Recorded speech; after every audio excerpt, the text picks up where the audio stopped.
Welcome to the Shoot Your Shot podcast, aka the Sus podcast. This is episode 1. I am one of your hosts, Zach. I'm the other host, Danny. And here we have two men who peaked in middle school basketball, yet try to talk about the NBA as if they were former players or analysts. Or GMs. Or GMs. What do you expect from this podcast?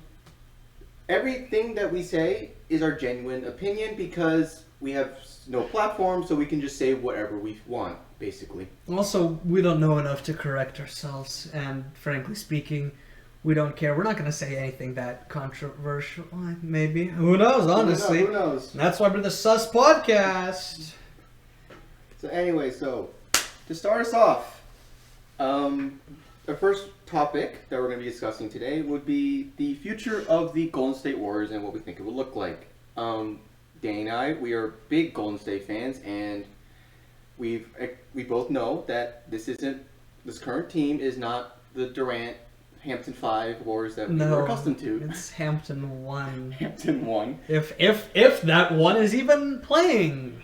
And with the addition of James Wiseman, we believe we should, in theory, have a really good cornerstone for the future, but it all depends on how can we develop him. Yeah, he's definitely a raw prospect, and I think we drafted him understanding that. He displays a lot of everything. He's just raw. Athleticism, just understanding of the game. It's just everything is just there. You just need to really kind of be unlocked. Yeah, you need to laser in and start, chiseling kind of the inner demon almost. So the reason this is, I think, the most important topic when talking about the Warriors is that we think about is that Wiseman's development hasn't exactly been what we've hoped for.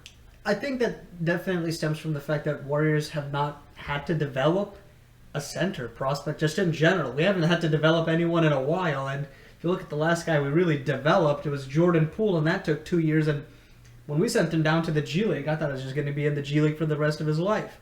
Came out, started really contributing, but he's a shooting guard. Exactly, and James Wiseman is a lot, he has one more potential too. He was the second pick overall, so he definitely has a lot more kind of expectations, and I think the Warriors need him to contribute a lot quicker purely because that Curry window is fading. The Clay window is fading. The Draymond window is faded. That closed a long time ago. That closed as soon as he signed that extension. Yeah, so it's definitely one of those things where you have to look at it and you gotta say, well, what do we want to do with this guy? Because the Warriors system is, frankly speaking, not ready for the new NBA, I feel like.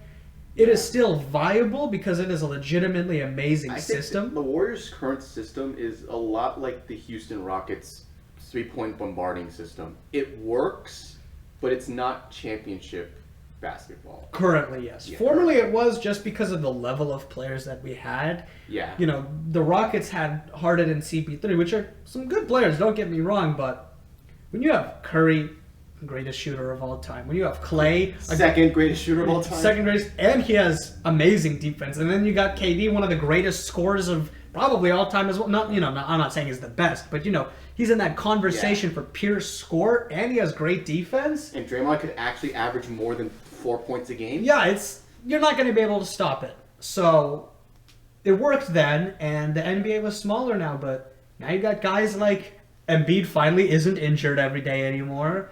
You have guys like Kat, you have guys like Jokic, and these are all top guys. You still have Kevin Durant, who, let's be honest, there ain't no way that dude is 6'9". We all know he's 6'11". The NBA just doesn't want to admit it because everyone would be shitting their pants. But you have to have a big guy. You can't. Draymond Green isn't going to be guarding these guys anymore. It's not Rudy Gobert. It's not Marc Gasol. It's Jokic. We'll delve into Draymond later, but that's I think that's going to be part of Wiseman's development, which he needs to get minutes. He needs to get starting minutes. Now, the Warriors it's been weird because they started him when he had not played a professional basketball game since, like, a year ago? Yeah, he did Prior not to have that- a lot of time in college, right? It was only 2 games. 5 games maybe. But even prior to that, and then he was. They start him, they bench him for Kevon Looney, which let's be honest, I think many would agree Kevon Looney was at the time probably the worst starting center in the NBA. Definitely, in terms of starters. And then you're bringing him back. So the reason that the issue is Kevon Looney starting over him, because if you don't start him, he's not going to be playing against the elite centers. So he's not going to know how to guard them. He can't really see how they play. Yeah, pace of play is definitely one of those big things that he needs to adjust to, and starting him will help a lot, obviously, because we're not a team that's competing for a deep finals run. Right now, everyone on our team except Draymond Green is competing for a play-in game. Yeah, so it's definitely one of those things where we just need to develop him. We need to get him minutes, adjust the pace of play, understand the system, and he just needs to get that time. And with Kevon Looney, you have to ask yourself, is he really the best option? Is his knowledge of the system really that much more worth it than having to teach Wiseman the system? Yeah, and just throwing a random stat out there, if you look at defensive rating, all right, Kevon Looney is a better defender. Yeah, but it was by 4 points. It was not a big margin. It's not a lot, and I think the overall plus minus Looney has a better plus minus, but it was they were both. I'm pretty sure they were both negative. Yeah, there's a box plus minus. But at the end of the day, we're talking about developing Wiseman. We're not going to win it this year. I have no interest in winning it this year because you're not going to be able to. Actually, of course it'd be great to win this year, but you know what I mean. It's without Clay, there's no expectations. Yeah, you're not going to get a long-term run here. You're essentially just trying to get everyone at the highest level you can. So that's developing your backups while we have them on cheap contracts, making sure Curry's still on the up and up, which when he's playing he is, figuring out how to get the fucking rid of Draymond Green for $24 million that we'll really get into. Yeah.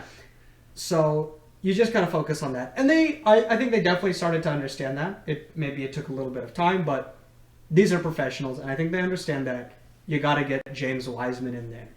Even if he's contributing random buckets, he's averaging 12 sometimes. But let's be honest, it's bullshit. James Wiseman right now is just playing JaVale's role. Yeah. Just be a lob threat. But I think as he understands the game and gets to play against real high-level guys, I think he will definitely start to see improvement. Yeah. And gets training from Kevin Garnett. And speaking of Kevin Garnett, that is who we are going to give a little bit of a realistic comparison to in terms of what we want to see out of Wiseman. And we don't mean he's going to become Kevin Garnett. We're just giving him as an example of what maybe Wiseman could look to be like and how they started off. Because obviously, if you those who don't know, Wiseman's Instagram handle is literally big ticket 13.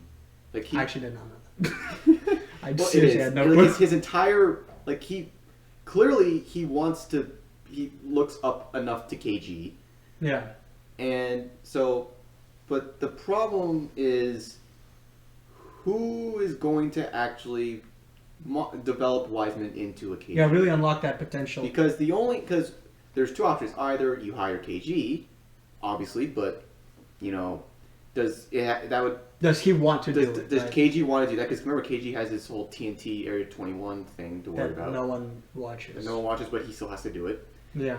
And then he has. I don't know if he's officially quit on the owning part of the Timberwolves, but the point is, Kevin Garnett has other things to worry about, and so it might not be always there to develop Wiseman. Our other option is Draymond Green. Which definitely doesn't really make sense anymore because Green doesn't have experience against these new age centers. Okay, he was Defensive Player of the Year. Okay, he was one of the best defenders for a stretch of period. But that was a different NBA. I understand it's only a few short years ago, but that was a completely different NBA. The landscape has shifted so much that you have to really question, is this who we want to be developing? I don't want Draymond Green to be developing Wiseman. I want him to be developing Pascal. Why? Because that's his direct fucking replacement. Literally the same physical build. Yeah, at this point, yeah, his Draymond is significantly better facilitator. His IQ is off the charts. But we don't really need him to be a facilitator in this offense because the whole point of the Warriors offense is that everyone facilitates everything. Yeah. And everyone creates options for Steph Curry right now. And Pascal can actually score. He's younger, he's cheaper, he's more athletic. Going off of that system point, the next part about Wiseman we're talking about is, we kind of alluded to it earlier with the Looney point, is that do we try to make Wiseman work in our current system, or do we just completely change the system? I think we have to completely change it because if you take a short look at the Warriors' history at center, you got Kevon Looney, you got Zaza Pachulia, JaVale McGee, Andrew Bogut. And in like 2 games of Damian Jones. Yeah, yeah. So you got these guys, and you look at what were they there to do? Zaza was there to be big. He wasn't really there, pass the ball, set screens, some pick and roll here and there. Pick and roll, most important thing. Andrew Bogut, pick and roll, same thing, set screens, be big, boards. JaVale McGee was there to just be ADHD, run over the court. Jump high, catch blocks. Yeah, just kind of that. And then Kevon Looney was supposed to do that, but except he couldn't do any of it. Yeah, I think the injuries... We're not shitting on Kevon Looney because we think he's a terrible player. Injuries really didn't help. If we kind of drafted him saying if he can get over these injuries, he can be a legitimate prospect, the injuries took over. Yeah. It's sad to say. He could have honestly been amazing. He was a top prospect. He wasn't like some random bum that we found at UCLA. This was a guy that was a top high school player and went into UCLA with the full intention of maybe even being a national champion. Yeah, but now he's just... We shit on him because he's not what we expect him to be. I don't think he's going to become even close to what we expected him to be, but now he can't. But we still play him and treat him like he's definitely going to be like a guy that we use moving forward. At this point, he feels like one of those guys that you kind of keep, like in football, it's like a camp body. You keep him because he understands the system, understands what you're looking to get, and you just keep him for practice purposes. Before the season starts, you cut him because there's another guy you can get. Maybe not for cheaper, but at the same price with a little more raw potential. So the system needs to change. Going back to the KG thing for a minute, look at the measurements between KG and Wiseman. KG, 6'11", 240 playing weight. Wiseman, 7 foot 240. That's already a little spicy. Yeah. Granted, I think Wiseman definitely maybe needs to look at body composition in terms of body fat to muscle, because he could definitely stand to be a better box at that, especially with some of these other guys. Jokic isn't a small guy. Embiid is not a small guy. Granted, they're not as athletic as Wiseman. All the dominant big men in the league are strong. They are very strong, and Wiseman's really lean. So maybe he needs to up that weight a little bit, get a little bit more. He definitely needs to get a little bit more muscle, but just strictly measurements. I'm just saying that both had a very mediocre first season after being high picks, and both did not come with a lot of experience. Garnett was out of high school.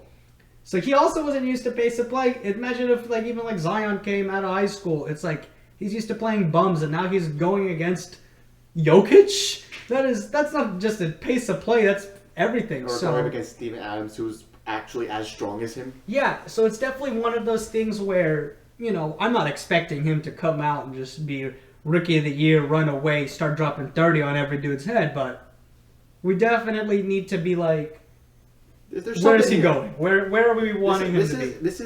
It's clear that there is a path that you can follow. Now, one difference I will point out is that KG went to a Timberwolves team that had never tasted success and wouldn't for another couple of years, whereas Wiseman is now currently on a playoff contention. Looking to get in. Trying team. Yeah. So I think definitely one of the things that needs to change is that we definitely need to evolve the central role. We need to get Wiseman much more involved because right now he's still, even after starting, even after getting NBA reps, he's still basically just playing the JaVale catch lobs role. Yeah, and I think that'll definitely just come with time, come with film, seeing where Wiseman will improve just by himself, seeing where the Warriors can aid. And it's definitely not going to come this season because a whole system change, especially with someone like this who you expect to get a lot of minutes and a lot of play time, it takes time. Kerr isn't, some wizard. He's a good coach, not a great coach. There's some things we don't like about Kerr in the timeout usage. Or lack thereof. Yeah. So, but it's definitely one of those things that is definitely trending in a good direction. But I do think Wiseman needs to improve rebounding. Yes. Rebounding is definitely something that first unit lacks because it just lacks honestly, strength. the Warriors just in general do not have rebounding because Kevon Looney just doesn't jump high enough. Yeah. He's strong, but he's not that big. He's not getting rebounds. And Wiseman, it's pretty much the opposite. He's a freakishly good jumper, but he's not strong enough. Yeah. So definitely that's something we need to improve on. And I think another thing Wiseman needs to work on is consistency in his shot. Yeah. I think definitely if he extends that range a little bit, I'm not talking about being a knockdown three-point shooter. I don't expect him to be like one or two. Be a threat. Yeah. That's all I'm asking for. If he takes two threes a game, that's all I'm looking for. Like, look at people guarding Giannis. They give him that shot because he's gonna fucking whiff. And that is that space is what causes Giannis to not be effective and therefore never getting playoff success. Yeah, because that guy can back off and he's right there to help because he knows Giannis has to pass because he's not a threat from three. But if you got Wiseman shooting in the, let's say, high 30s, I'm not talking, I'm not expecting him to be knocked down, right? If he's shooting in the high 30s and he looks like he might be able to pull up, that brings his defender towards him and makes sure that... most likely going to be a big. Yeah, and makes sure that the off-ball guys, which there's a lot of off-ball stuff going on in the Warriors' offense, can continue to go smoothly. And I think over time this will continue to develop, and that's why we're saying Wiseman needs playtime because he needs to get used to an NBA offense and defense. And kind of tying into the system change, he needs to get more opportunities to actually shoot jumpers, not just be a screen and roll person. Yeah, and I think definitely it would be interesting. He's shown flashes. Like his first game against Brooklyn, he had 19 points, and a lot of them were jumpers. Yeah, he definitely needs to kind of improve his overall offensive game in terms of get that arsenal, that get the deep bag as they say. But he's 19 and he already has part of the bag. Yeah, he just needs to fill it up. Yeah, it's definitely you see it and you're like, shit. This guy is definitely onto something. He is onto it, but he's not there yet.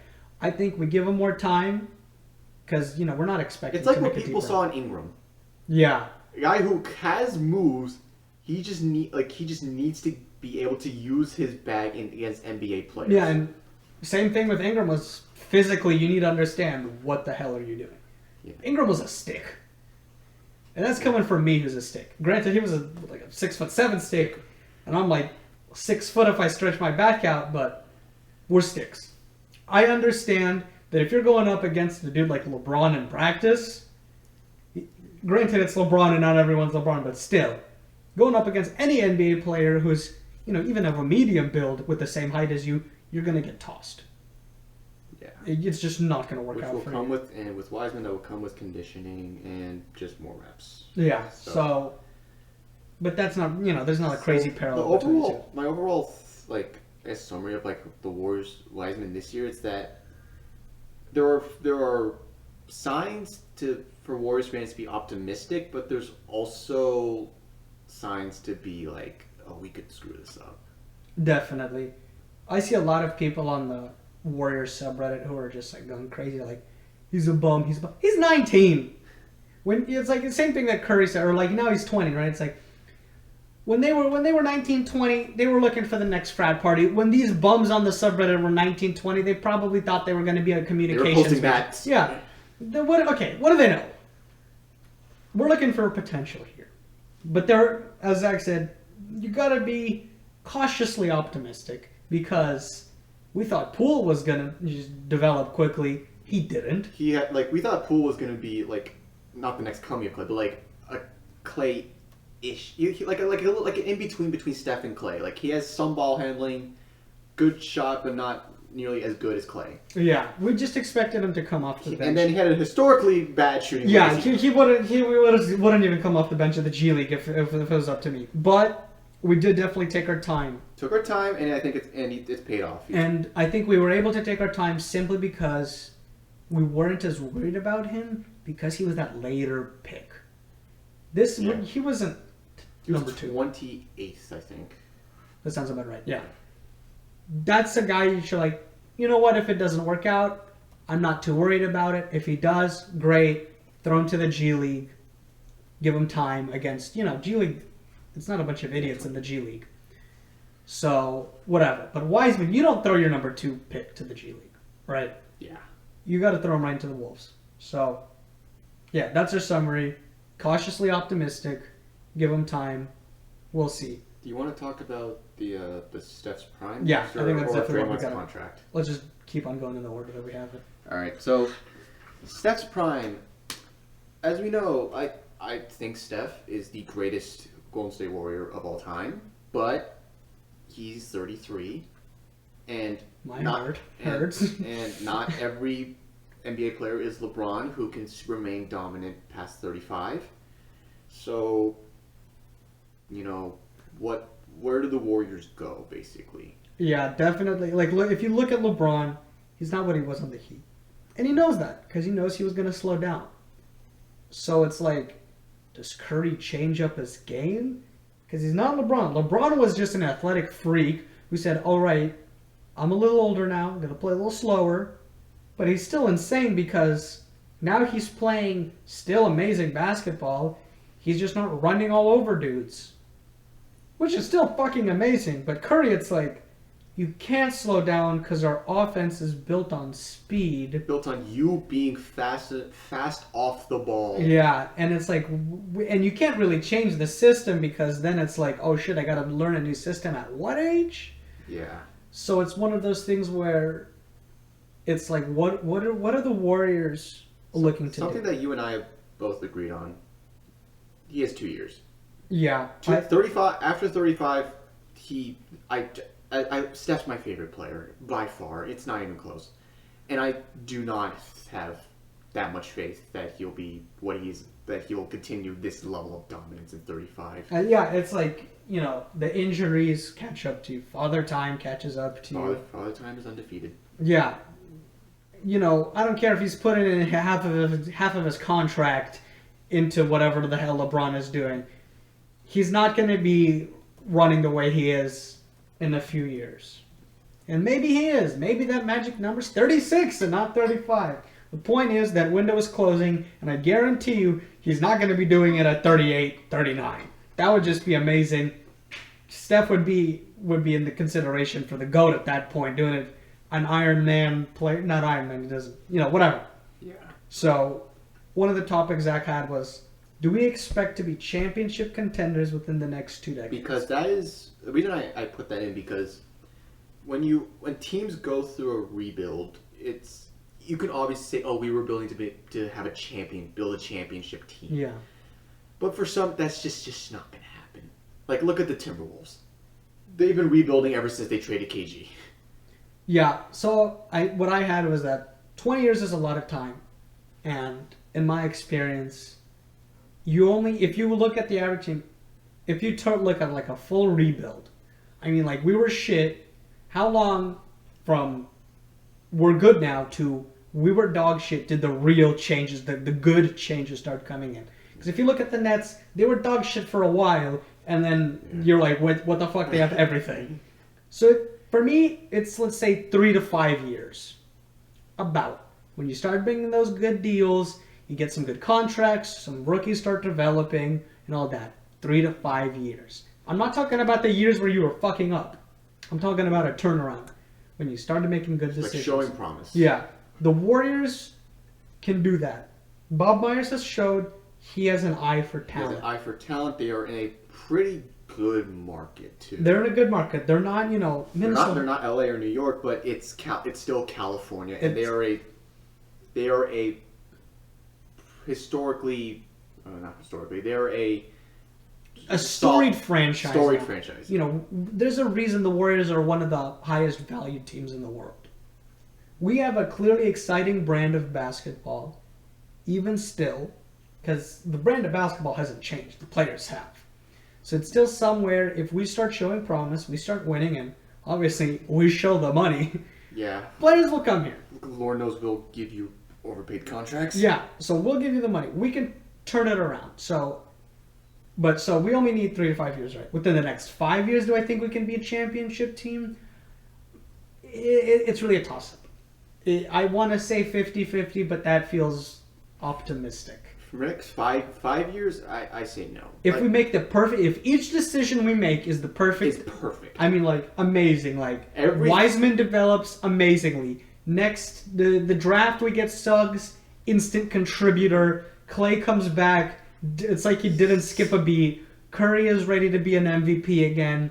Draymond is gone. I don't even care what the hell we get instead of Draymond. For all I care, Kevon Looney turns into whatever. It's like if we make amazing after amazing decision, it's possible, but the odds of it are slim. Very slim. I think we have the 2-year Steph window to be truly champions again, and then if we don't do it in that window, then it has to become just rebuild. It was just Wiseman rebuild. It's not a reload. This was supposed to be the reload. We didn't reload for shit because we were expecting Clay to be back. Yeah. Couldn't reload. All right. You got Wiseman. It's like, Curry, I'm sorry. I love you. You're not what you are anymore. Continue to develop Wiseman, whoever we get in the draft. See what draft you're liking because, not every draft you get a top 5 overall pick and you're like, that's the guy I want. That's the guy that's going to change my franchise. Yeah. Sometimes it's a guy and you're like, I don't know. I really don't know about any of these guys. Especially with raw prospects.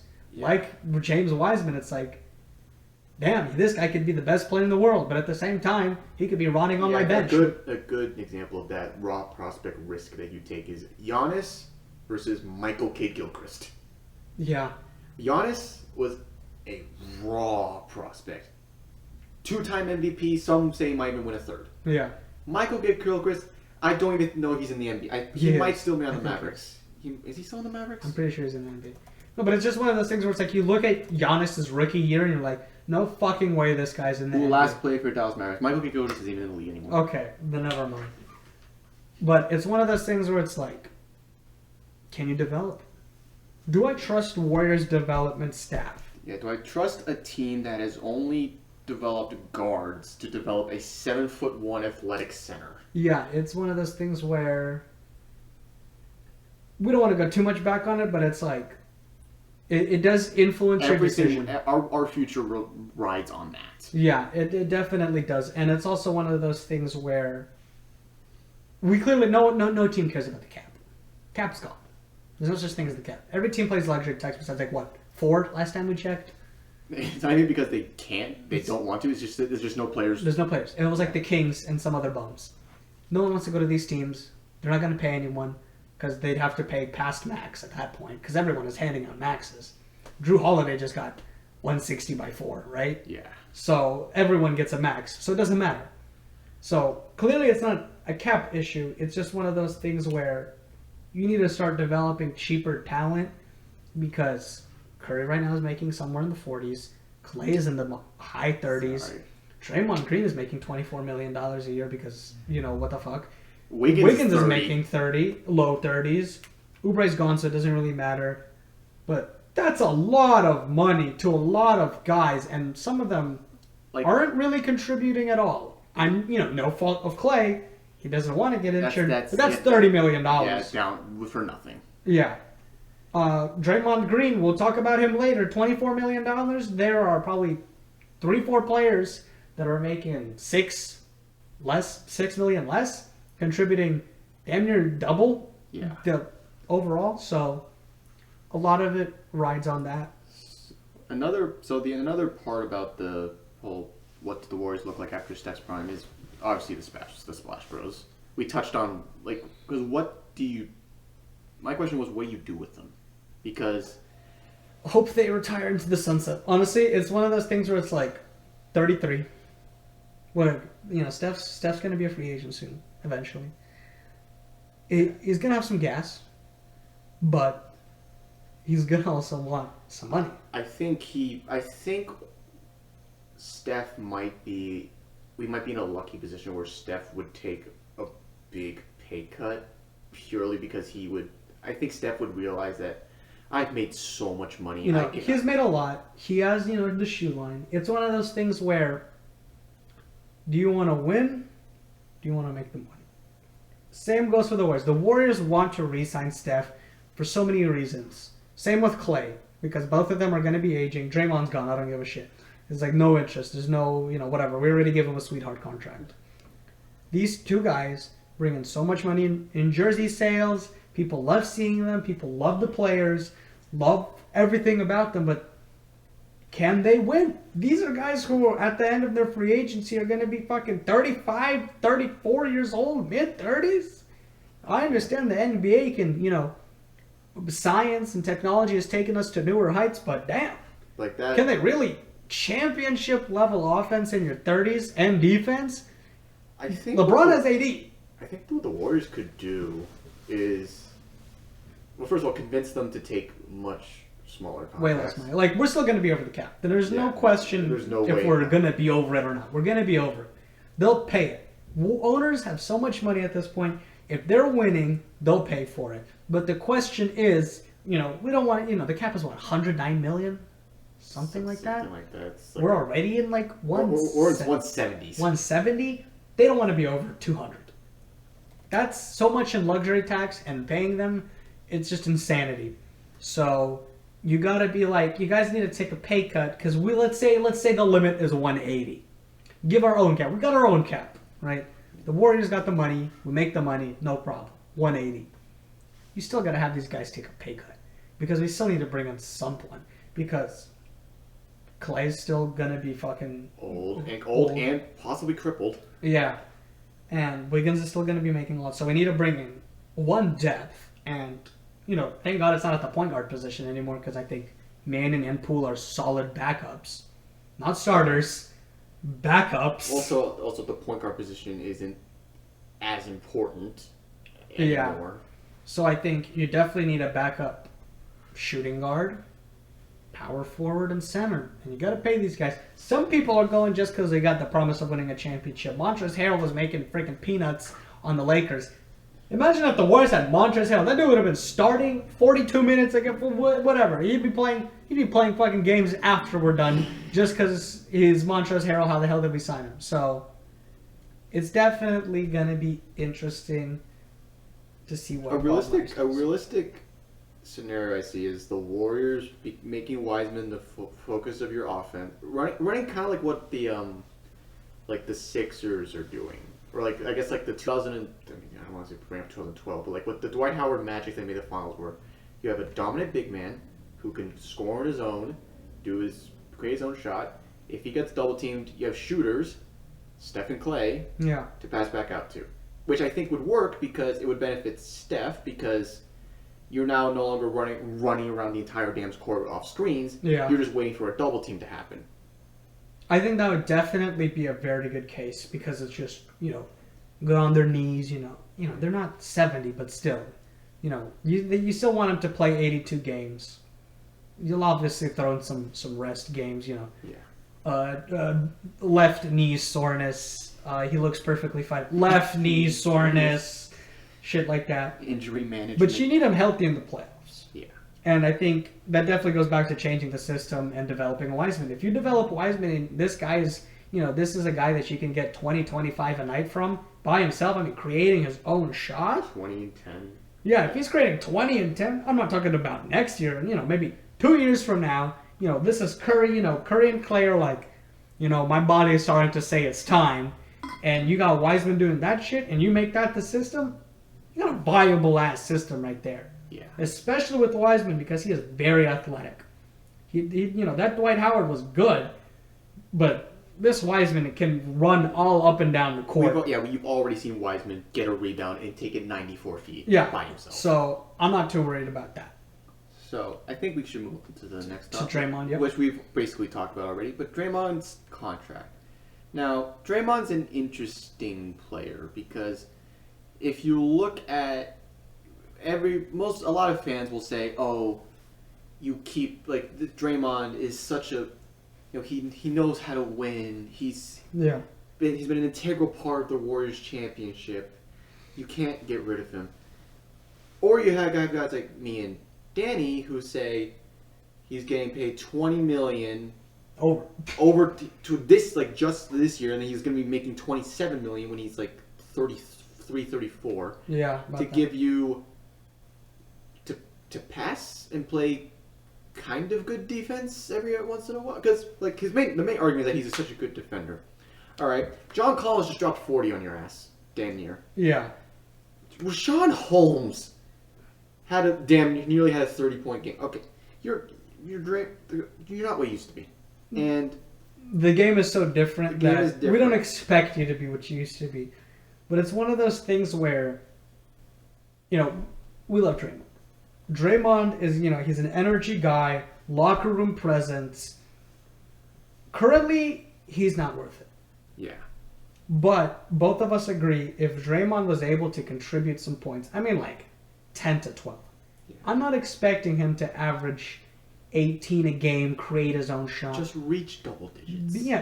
Be a threat in the mid-range, low post layups, 1 or 2 threes a game. Drives. Yeah. That's it. I don't think that's a lot. But he's not doing it. Exactly, he's not doing it. And he was doing it before. He was doing it before, but he's getting older.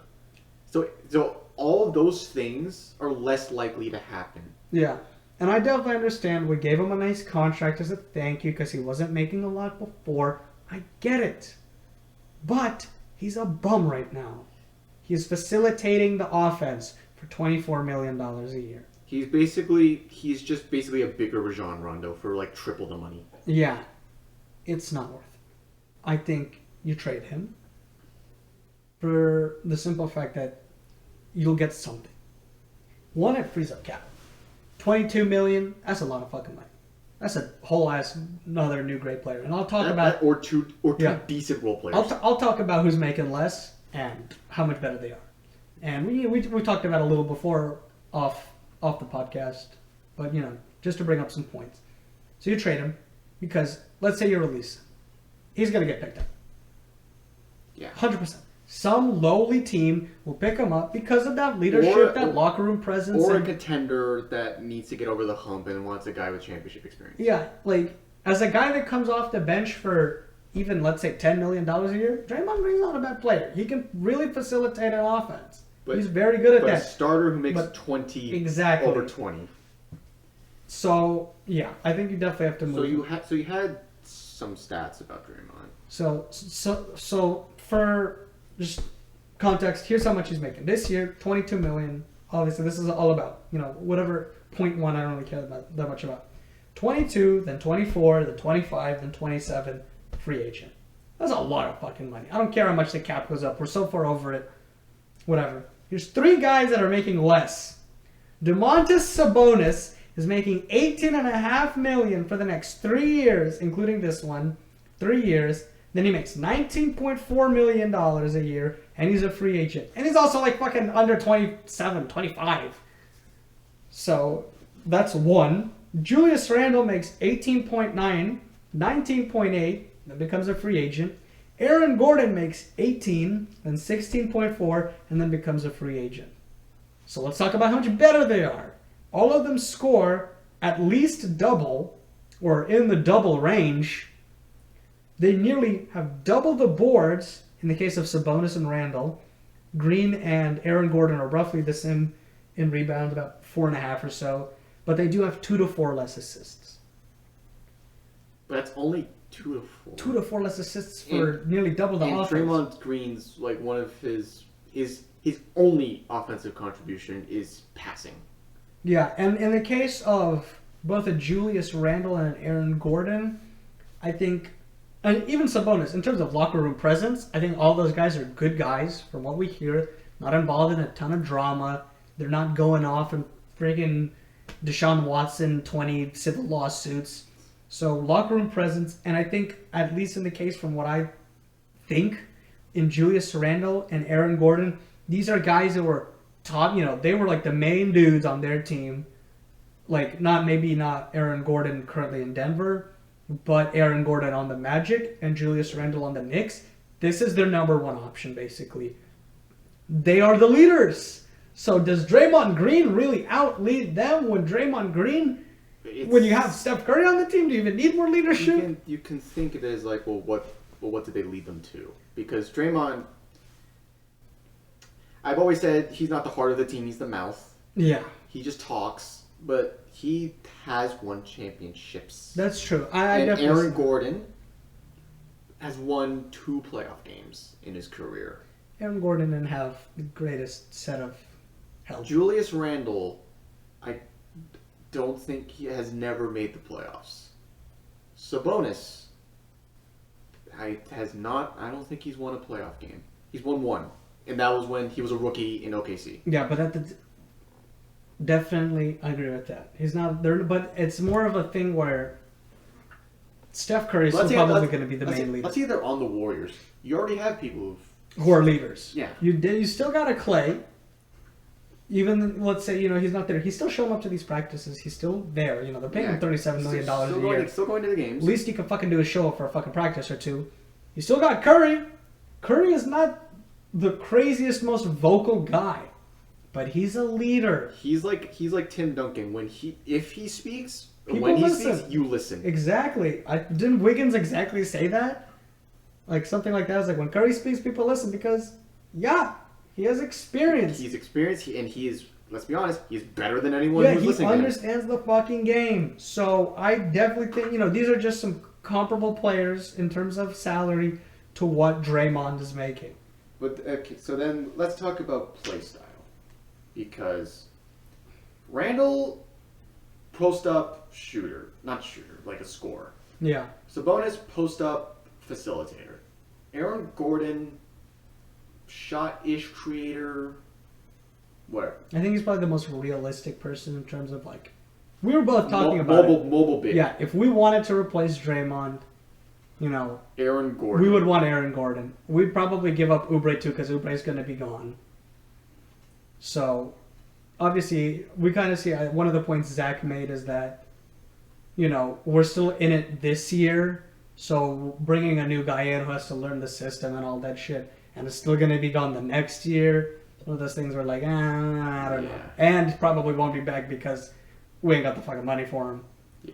So definitely one of those things where I definitely see where he's coming from. But let's say we were able to have someone long term, by far Aaron Gordon. Yeah.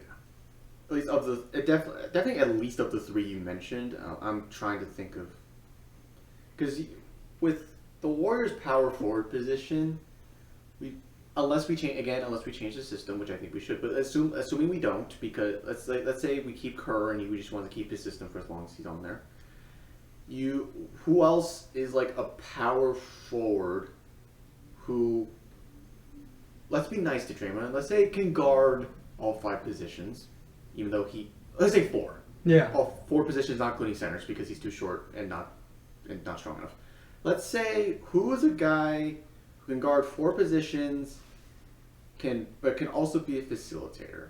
And I think that's mainly one of the main things that people will point to as to why we shouldn't trade Draymond is that they at least they can't think of another person like him. Yeah, I think because he just developed that out of necessity. But it's also one of those things where it's like, if there was another person they could name, that other person on any other roster, they're not making $24 million. Exactly. So that's one of the things. That's why I brought up those other guys. There's no one, there's not another guy like Draymond. Guard all 4 and facilitate an offense at power forward. It would have been Giannis, but again, that's just wishful thinking. Yeah, definitely. So, yeah, but I definitely think it's one of those things where, what do we do? What do we do with Draymond Green? And I think it's trade him because Yeah. we definitely need to. If we're looking at it, this is purely from like the window's closing. About 2 years. We gotta do something now. It'll both clear up cap and worst of all, maybe we won't get a direct player, but we'll get picks. So let's say the window is like fucking up. The window's like fuck, we're gone. It's gone. We want to get rid of Draymond.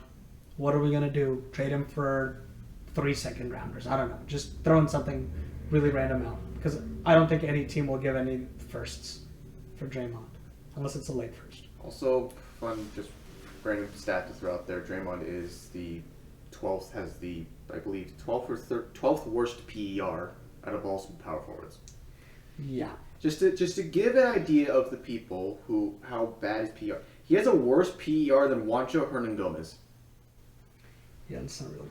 So next subtopic is what do we do if we do or don't get the Timberwolves and OKC picks because protection and all that crazy shit. Just to explain it for people, so for the Timberwolves pick, that was obviously through the D'Angelo Russell Andrew Wiggins trade. That's top 3 protected for the Timberwolves, meaning if that pick falls, if the Timberwolves get the first, second, or third pick, then they keep the pick. Warriors don't get it. For the OKC pick, that was with how we got Kelly Oubre. If that pick falls within the top 20, so basically if the Warriors get the top 20 or better pick, they don't keep it. If it's a top 20, then OKC gets the pick. But if it's if it's below 20, we keep it. So I hate the protection system. It's so confusing sometimes. yeah. But yeah, so it's interesting because we could potentially have 2 picks or 0. it's definitely one of those things where it's like, damn, I don't know. So like, let's say just for the Wiggins pick in that deal, you got either 2 options, in my opinion. You either trade for a win now player, like, Which I think is the most realistic. it's the most realistic in terms of like what I want, honestly. Because this draft class actually has a lot of raw prospects, so I think it's one of those things where a developing team is going to be like, let's say, I don't even know who. Just throw it out like randomly. Let's throw out Minnesota. Just like, I'm just like throwing out a random team. Minnesota's like, let's say they only have Cat. What else do you have around Cat? Nothing. Let's trade Cat for this pick. We get a developing prospect, right? oh, sorry, I misspoke. So, however, if the Warriors climb up in the Western Conference standings and the pick ends up outside the top 20, so then it will be sent to OKC. So we get the pick if Under 20. under 20. No, yeah, under 20. Yeah.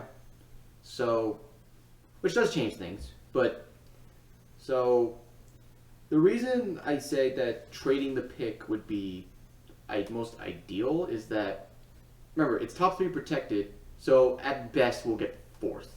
The Yeah. players that you and I want are Jalen Suggs and Cade Cunningham. I think I actually want Evan Mobley, but like those 3. You have to wonder if even any of them, depending on what happens, do they go up? Because it's really hard to say any of them go down. Because Cade's first overall. Yeah. He's gone. Suggs, especially after the shot he had last night, very likely number 2. Yeah. It's definitely one of those things where it's like top 3 is kind of like what everyone is looking for. Anything else, it's like, who knows? Like Mobley is like people were saying he could be Anthony Davis. Ooh, I don't know. That is a stretch. And then after that, it's like there's really not much because there's some guy on Kuminga, but Kuminga's super raw. Yeah. Like, it's a lot of development. Plus, he's a 6'8" small forward. We already have Wiggins. Exactly. Jalen Green, same thing. So it's definitely, if you can get a trade, I mean, like someone who's win now. I'm not talking about a guy who's like, I don't know if he even fits into our offense. No, I mean, win now. Yeah. Like an Aaron Gordon. Let's say Aaron Gordon, granted the Nuggets just traded for the dude. They're not going to trade. I'm just giving Aaron Gordon as an example. If they're saying Aaron Gordon for the pick, I'm saying, fuck yeah, let's do it. Win now. But if we're not getting someone good, people are like, I'll trade you. I'll The trade worst thing we Goran could, Dragic. the worst thing we could trade for is a young guy who's developing but not a draft pick. Like Yeah. like I can't even really think of an example. Like just like you either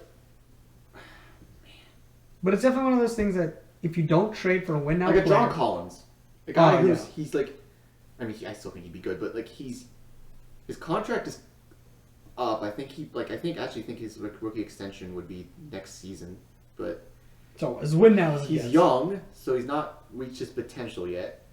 So, but he's good, but he's not gonna be. I don't think he's a win now player, but you don't exactly have the same window to develop him as you would just drafting someone. Yeah. So if you don't get a guy who's win now, like Aaron Gordon, if you just got to be like, you know what? I don't think unless you're able to move Draymond and free up a shit ton of money, you got to be like, I think it's time to start finding the bridge players, finding those raw prospects, and being like, it's time to develop them. Steph, Clay, we love you. Unless these guys develop very quickly, which we do not expect. I'm sorry, but the window's closed. Now with the Thunder pick, or the pick we got from OKC, a name that popped up was Corey Kispert, who was on Gonzaga. That Gonzaga team is just like full of dudes who are like, yeah, I'm into that. And I genuinely like that idea of getting Kispert because Where are they projecting him right now? Well, 14. So it would be if we'd have to start winning to get. Wait, no. Losing? I don't even know where the fuck we're at right now. We'd have to be losing, but not completely. It's weird. Yeah, so I think it's for me with that pick. If we keep the pick, we would likely get Corey Kispert, which I like because he's athletic and he can shoot. Yeah, and definitely our offense. And also, he'd be at best late lottery. Yeah, Which is at best, and the pick is probably not. The point is very likely to be available. Yeah, He's not going to be like a lottery pick, so he's not expected to be a starter. Come off the bench. What's his? but I think you only tank for a prospect that you really like. That you're like, this guy is a perfect fit for our system. He can change the franchise if everything goes right. 6'7" is Corey Kispert's height, so imagine that is a good backup core. Mannion, Poole, and Kispert. Yeah, like that's a second unit, especially young. And They're Pascal. young and cheap. So it's one of those situations where it's like if that could be your second units these days are fucking old farts. It's like, you got dudes like LaMarcus Aldridge and Blake Griffin. They're good players. They're solid contributors, but they are not it's not Lob City anymore. It's not Rip City. Yeah, it's, so if you guys got some young dudes, athletic as shit, just running all over them, fuck yeah, that's what I want. And they're cheap? Hell yeah. But I think if you're not able to get, you're looking at it, you're like, I don't know who we're going to be taking. I don't know who's a good fit. You're just like... Just try to win. You just try to win. Why? Because you still want to be a destination. If the Warriors start sucking shit, I don't care about the valuation of how much they're worth. Any team was going to give me a max. First of all, California taxes suck. Players are starting to learn about taxes. And Warriors aren't a guaranteed win. So, it's not like the Lakers or the Clippers, and they're like, oh, damn, that's a top 5 contender. Or the Nets, for fuck's sake. Yeah. And the Bay isn't Los Angeles. We grew up in the Bay. Yeah. It's homelessness, poop, and expensive real estate. It's California, so it's a lot better than Minnesota, for example. Granted, they'd be, with the money they'd be making, they'd be in better parts, but... Oh, yeah, they would be at the best of the best. Yeah. But it's not the greatest. So definitely, if you're not able to find a prospect that you really like, you got to just go win, win, win. Because that's how you end up with teams like the Timberwolves, the reason they've been rebuilding for so long is they just tank for the sake of getting a high pick without And then they fuck it up. Because they don't know what system they're running, because they don't know what coach is going to be there or not. So because they like shit over now. shit. Granted, obviously, like Cat and Wiggins, like those were guys where it's like, oh, you could build something around this. But once you realize, it sort of seemed like they didn't really have a plan. Yeah. It was sort of like, oh, we have Wiggins and Cat now, playoffs. Like they traded for Jimmy Butler. Somehow Seriously didn't work out. Somehow couldn't keep him happy. Yeah. It's like, and then now you're back to square one where you're tanking for Edwards. Oh, this year now there's still shit, so you might tank for Cade. Yeah, and they don't really have any veteran presence to like. Yeah. Is that what we're doing? Is that and no veteran presence wasn't gonna go there because you don't. Yeah. Because it's not because the one time they showed potential, it was like they showed potential. In like 2015-16, so Cat's rookie year, they showed potential. And then 2016-17, and Levine, I forgot about Levine. Oh yeah, damn, that sucks. And then 2016-17, they were still bad, and everyone was like, what's going on here?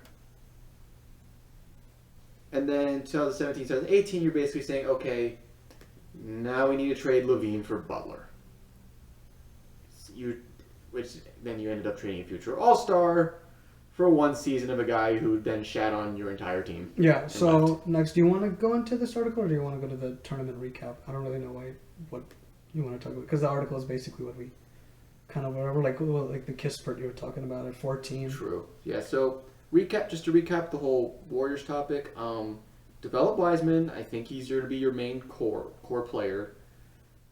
Develop him like KG.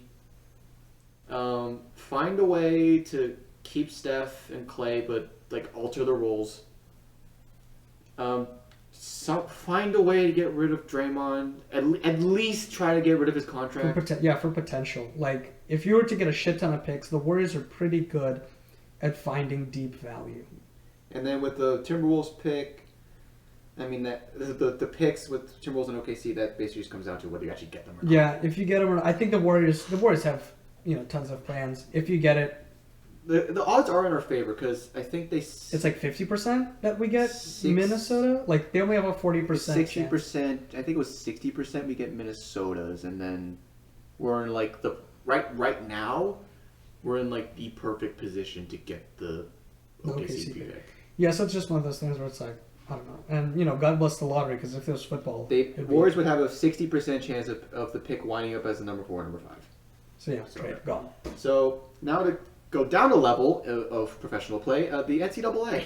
Yeah, so we're both of us. We don't watch it like Hawks. We watch some good games. We watch that kind of at least me. I watch more of the end of the Gonzaga UCLA game, which is fucking insane. We'll get into Jalen Suggs' performance and interest in Jalen Suggs later, but on a more personal level for us, so we both go to Purdue University in West Lafayette, Indiana.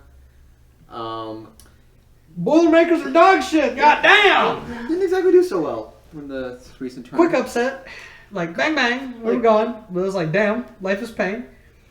So yeah, I kind of just threw up some of the bigger stats that I had about the Boilermakers. It was a little bit of a depressing performance. So just a little bit about the Boilermakers. We run an outdated system through a guy who I have no fucking clue of an NBA comp because he literally plays an outdated style of basketball. Trevion Williams. I love the guy. Such a powerful player. Such a good player. But it's just such an old style of basketball. We're a big center team, and we love it. So, yeah. So, talk about just the North Texas game, not overall. Poor three-point. And it was just poor shooting in general. Like, so bad. So, both Purdue and North Texas made 9 3-point shots. But we also shot 9 more. Yeah. For field goal shooting, we shot 36.2%. North Texas shot 42.9%. I don't know. I don't have the advanced statistics for like defense or whatever. But North Texas's defense had adjustments. No, the 3-point percentage was 43%. Their field goal percentage was 47.5%. North Texas. But yeah, thank you for correcting me. Either way, they shot better. Yeah, and then free throw shooting was 71.4 versus 86.7. Granted, 71.4 isn't like low, but it's still... You needed those points. Yeah, one of those things like throughout just the season that Purdue struggled with was consistency at the free throw line. That's how they lost to Ohio State. Yeah. That's how. So, our main. So, to go on your point with the outdated system. So, for those who don't know Purdue, which I'm sure a lot of you don't, is we have arguably two best players. Actually, no. Jaden Ivey is our best player. 100%. And then we have Zach Edey, who's 7 foot, what, 4? 4, 3? Yes. And so tall. But then the guy who our junior is Travion Williams, who is who we mostly run our offense through. And just to add, both Ivy and Edie are freshmen. So they are definitely new to the entire system and everything like that. But Travion Williams is a junior who was on the Purdue team that made it to the Elite Eight. Yeah. So the problem is, but we also have a guy named Sasha Stefanovic, who is supposed to be our best shooter. Yeah. And is he a junior? Yeah, junior. Junior. So he has a lot more experience with the system. But the problem is that I get Matt Painter's a good coach, but in that North Texas game and even in the Ohio State game, we don't run a system that benefits Travion. Because what happens is he's a post player. He's a big dude, like, what was he, 6'10"? He's 6'10". He's big too. Like 6'10", like 270. Yeah, it's like... And his primary game is posting up. But the problem is that in the modern NBA, you need shooters around your big men in order to let him work. Because what we saw in the North Texas game was that Travion Williams would just get double teamed, and then it would be a turnover. So, to just touch on the Stefanovic minutes, he was the only starter who had under 30 minutes. 30 minutes. He had 19 minutes. In a 40-minute game. The only starter who played less minutes than him was Travion, who had 30. Jaden Ivey played 42 minutes of basketball. Like, damn. That's the root. And this is one of the guys who was our best shooters. That's the real problem. We don't play Stefanovic, so Travion Williams can't operate. Because the whole thing is that Travion needs that space. If he gets double teamed, he's strong. He's a big dude.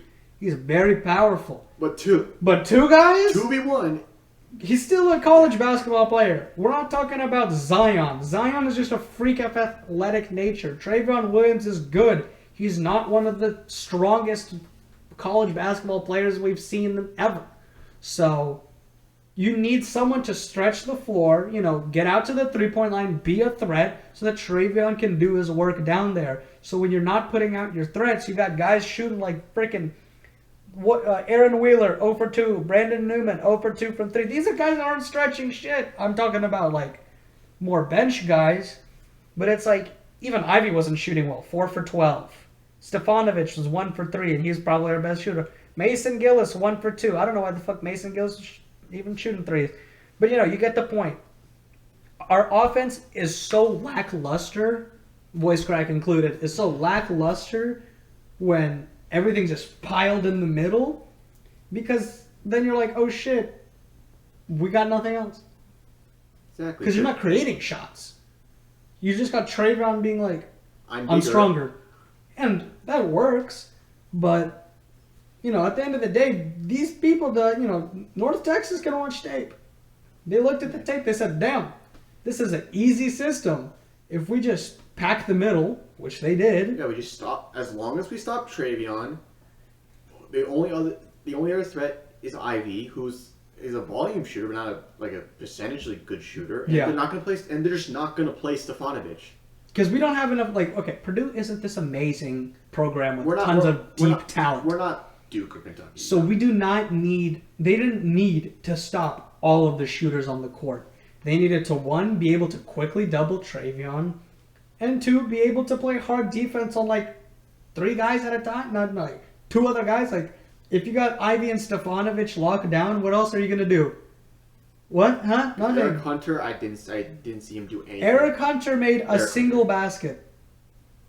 He had 2 points in 34 minutes. Mason Gillis had 7 points. His defense and his rebounds were a lot better. Yeah. So I'm not blaming him. We're not expecting him to be shooting, but 35 minutes, that's all you could contribute. So, Yeah, North Texas deserved to win that game. Yeah. They outplayed through and through. Even though Purdue came back, the momentum was just gone because Purdue came back purely for being a 4 seed. From being a 4 seed. yeah, it's like they were just better.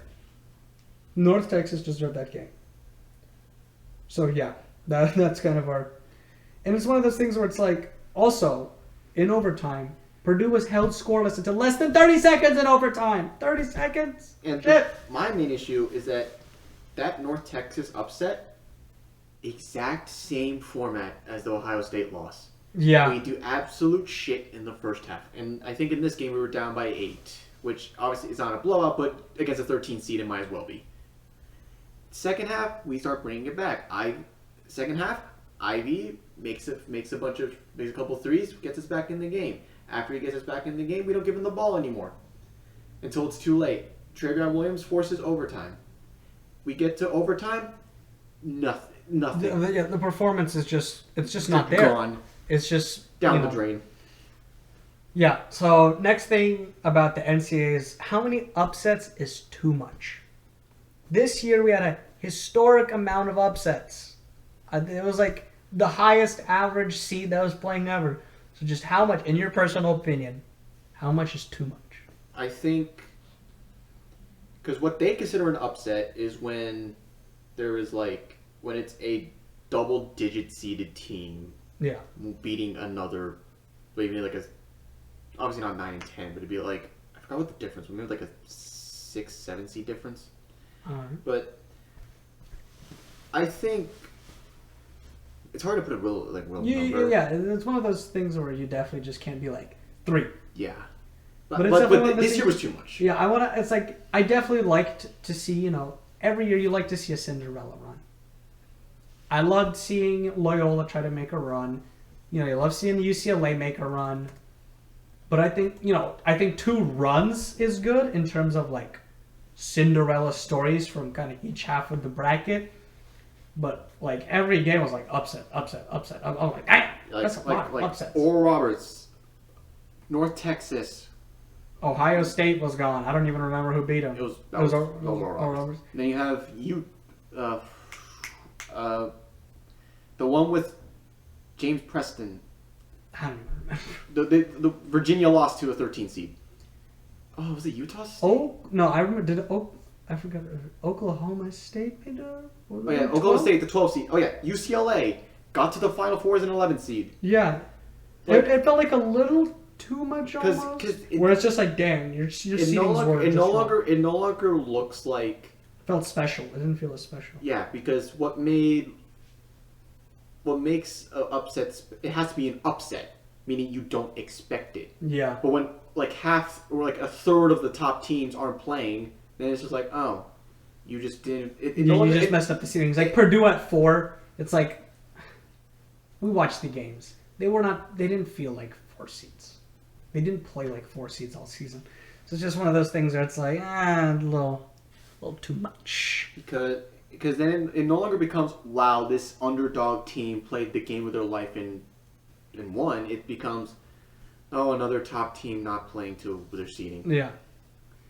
So Gonzaga versus Baylor. It is set. The NCAA championship. We don't watch enough, but let's make our educated opinions based on... I honestly didn't watch any of the Baylor games, and I've seen maybe 20 minutes of Gonzaga, and that's why I'm going with Gonzaga. Also because Jalen Suggs. I think I legitimately, I don't think Baylor. I think it's more likely that Gonzaga wins, but Baylor actually, I think they have a legitimate chance because they're. It's definitely going to be a good matchup from what I've seen. Because I watched the Baylor versus Houston game, like for most of it. Baylor's defense is insane. Just going off what I saw from the box score and some highlights, you don't just roll a team like that in the Final Four unless you're good. Yeah. You don't just casually. Especially this isn't a Houston team where it's like, oh, UCLA, that's a lot of team that someone got there. Which, by the way, UCLA, shout out to them, they fucking. That was an absolutely amazing performance. They clapped a 2 seed. Yeah, easily. it was going just amazingly. They just ran out of time. Some guy said it. It's 100%. They just ran out of time. But I'm going for Gonzaga. I lean towards Gonzaga, but I would not be surprised if Baylor won because their defense is nuts. I think Jared Butler I forgot the name of the award, like the Naismith Player of the Year or whatever. Or he won an award, and he's a really good player who can create his own shot. And also history is not on Gonzaga's side because undefeated teams have not won the tournament since 1976. I think was the last team that won it. Yeah. No, I don't know. I'm just saying. No, but yeah, it's definitely one of those things where it's like, shit. Like God. There was reasons to believe that Gonzaga loses because Definitely. It's not one of those things where it's like, well, now in a year of upsets, here's the last one. It's 50-50, but I just like Gonzaga more. Well, another thing is that like that's in Gonzaga's favor is that their argument in the announcers at least argument in the UCLA game was that UCLA kept it close. They can overcome it because Gonzaga has never been in many close games. They won't know what to do. Well, we just saw them win a close game. Yeah, and they did not let off the gas. Yeah, it was. They just kept on playing their brand of basketball, and it worked. Yeah, it wasn't like Gonzaga didn't play bad. UCLA just played really good. Yeah, it was just, just a whole game of just beautiful basketball. Shout out Johnny Juzang, Asian represent. That guy was just balling all game. He tied the game up before Jalen Suggs said, "My game now." Yeah. Speaking of Jalen Suggs, just talking about him simply because he's a prospect. The Warriors are talking about. Last topic to wrap things up. What are your personal, I have 3 things that I be like, that's why I like Jalen Suggs. I think what we'll do is you have obviously the positive reasons. I think I'm more I would say negative reasons, but just concerns. Just because he's also a raw prospect. So yeah. What are 3 things that you're like, this is what I'm a little iffy about in terms of the prospect thing? This is iffy. Well, there's not really much to elaborate on this point, but we're probably not going to get him. Oh yeah, that's definitely definitely a concern. Let's say somehow he falls into our hands. Where does he go? Because shooting there? Because he's going to be next season. Because there's no way in hell he goes back for another season in Gonzaga. Oh yeah. You have Steph, not starting over him. Clay, likely not starting over him. Wiggins, not likely starting over him. But he's also, I think he was ranked the second best high school player behind Cade. So do you really want to use the 4th overall pick on a guy who most likely will come off your bench? Yes. No, not arguing it. Yes, simply because I know Clay isn't going to be able to play that much longer. That's a lot of injuries. A lot of serious injuries. He didn't sprain his ankle and was out for 2 weeks. He tore an Achilles. And an ACL. Those are 2 injuries. Yeah. One of them is already I don't know if he'll come back. 2? And you're getting old? So honestly, I'm taking him as a bridge player to develop, get a 6-man. Having Jalen Suggs off your bench is really good. But then also off your bench, you have Poole and Mannion. So, my issue isn't... Yeah. No, I definitely see where my issue isn't that whether he would be a positive or not. It's just that where does he fit? Yeah, I definitely Because if he's a bench player, now you feel like you just wasted the 4th or 5th overall pick. But at the same time, he is a raw prospect, so he probably needs some time to develop. But it's the same thing with Wiseman. You just drafted him with the 4th overall pick, and you're not starting him? But also, the Warriors are not the average 4th overall picking team. So, there's that. There's also, he had 16 points, which is, it's good, but he got outscored by Drew Timme. Well, that guy's also their offense. And Corey, I think Corey Kispert outscored. Yeah. So it's not, obviously... It's not like he's the clear leader, like Cade Cunningham was that entire team. Yeah. It was that team was Cade. Evan Mobley, the team. Yeah. Well, the Mobley brothers. Yeah. But Suggs was definitely... Also, first of all, Gonzaga's just a better team because they actually have 3 options. But at the same time, it's are you sure you're not going to, pick the leader kind of thing? So yeah, it's but then that comes out there and do the Warriors need another leader. Yeah. I'm not saying we shouldn't draft Suggs. I would love to have him, but I'm kind of just playing devil's advocate. No, 100%. Because and then 16 points, that's you could have had an off game, whatever. But then it's going to be interesting to see when you're the number 1 option. What are you doing? Yeah. Because We're never going to see it because he's about to get drafted. So definitely a big question mark. So 3 points kind of form is that one of the things that I've kind of always been told to look at from a drafting standpoint and a potential shooter, because Warriors need points, and we probably play him at shooting guard, is free throw percentage. He's got 76.6%. It's not Curry shooting in the 90s, but it's definitely not a 50s. So it's definitely like, all right, definitely shows that he has the potential. And that can improve. Yeah, 100%. So definitely is like a good, like, little indicator, can he shoot at all? 76.6, I like that. So he can shoot.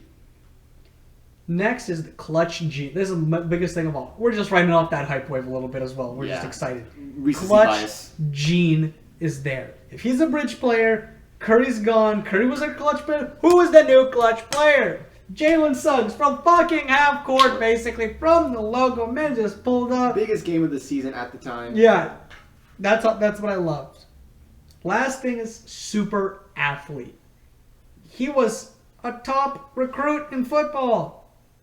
He had an offer from fucking Ohio State. This isn't a guy getting an offer from fucking Oral Roberts football. I don't even know if they have it. Ohio State is a fucking whole ass program, a Division I program. Like, I don't follow football, and I know they're a top team. Exactly. This guy is an athlete, and that's what the NBA is going to. It is positionless, athletic basketball. Skilled athletic basketball. It's just like these dudes are just mega athletes. Even same with football right now. It's just going to dudes that are like, got a guy like Kyle Pitts. They're like, what the fuck even is that? Is that even human? This guy's just off the charts in all stats and measurements, and I think Jalen Suggs fits that, and he has good, solid, fundamental basketball. I hope the Warriors get him, or trade and win now. A lot of hope. Or get Evan Mobley. A lot of belief. Something will happen. I hope I don't end the season crying. So, yeah, that wraps up the first episode of the Shoot Your Shot podcast. We don't even know how often we're going to do this, but we'll try to get more episodes in. And I'd say follow us on our socials. We don't have any socials yet. Maybe I'll link something down below, but definitely subscribe, like whatever platform you're on. Do the things that give us the positive rating. If we were positive, if you didn't like us, just ignore it. Don't downvote. Please, we don't know what we're doing. We were just talking on the couch, and now we're recording what we were doing. We were doing exactly what we were doing normally, but with a mic. So hope you enjoyed. Again, I'm Zach. I'm Danny. Signing off. Peace!